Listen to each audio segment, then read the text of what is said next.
25-year-old Daniel Chong was accidentally locked in a Drug Enforcement Agency interrogation room in San Diego for 5 days after being picked up during a drug raid in 2012. Yesterday, Chong and his lawyers announced they had come to an agreement on a settlement with the federal government for $4.1 million for mistreatment, of which Chong will receive a minimum of $3.2 million after the maximum 20% is put towards attorney fees.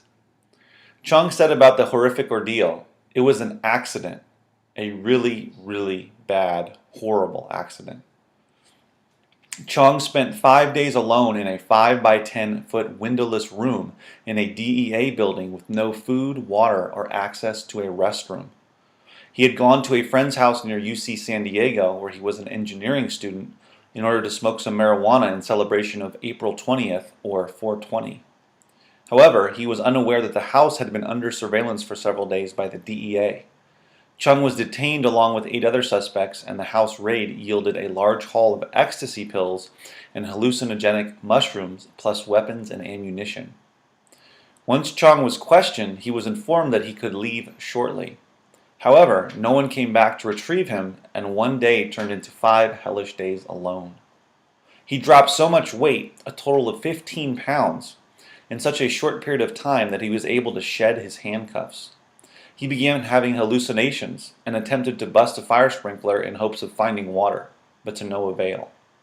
He resorted to drinking his urine in order to survive and managed only a few screams for help before he became too exhausted, having not yelled for help the first day because he thought someone would eventually return. To make matters even more unbearable, Chong sat in complete darkness the last 2 days. Concluding that he might die in that room, he tried to cut the message, "Sorry, Mom," into his arm with a shard of glass from his glasses. Once a DEA agent finally went into the room, they found Chong awash in his own waste, dehydrated, his kidneys failing, and struggling to breathe. Chong stayed in the hospital for 5 days with cramps and a perforated esophagus. No one is sure how the nightmarish incident happened. One possibility is that the person who interrogated him was from a different agency and assumed someone from the DEA would deal with Chong's release once that person had left the facility. The second and third days were a weekend when less agents are present, and by Monday, Chong's yells were so faint no one heard him. The interrogation room sits behind a thick door and down a hallway, making it, unfortunately, an ideal location for someone to be forgotten.